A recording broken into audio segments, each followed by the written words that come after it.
తిరుమలలో ఆకాశగంగ ఎలా ఏర్పడిందో మనం ఈ వీడియోలో తెలుసుకుందాము.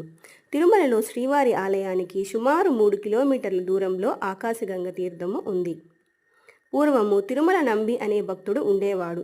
అతను శ్రీవారికి ప్రతిరోజు అభిషేకం చేయడానికి దూరంగా ఉన్న పాపనాశనం జలాల నుండి నీటిని తీసుకువచ్చేవాడు.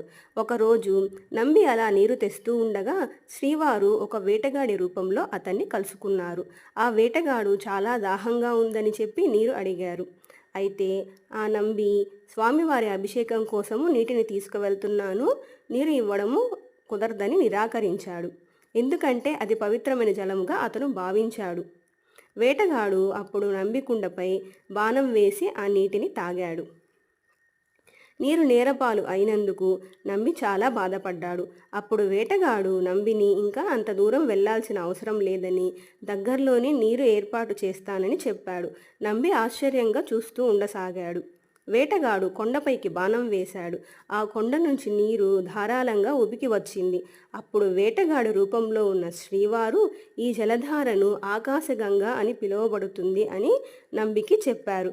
ఆ నీటిని శ్రీవారి అభిషేకానికి ఉపయోగించాలని నంబిని కోరాడు.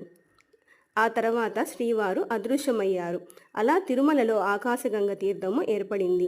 అప్పటి నుంచి నంబి వంశస్థులు ప్రతిరోజు శ్రీవారి అభిషేకానికి ఈ ఆకాశగంగ తీర్థము తీసుకురావడం సంప్రదాయంగా మారింది. ఇదండి ఇవాల్టి స్టోరీ. ఇలాంటి మంచి మంచి స్టోరీస్ కోసం నా ఛానల్ని లైక్ చేయండి, షేర్ చేయండి, సబ్స్క్రైబ్ చేయండి. Thank you for watching my videos.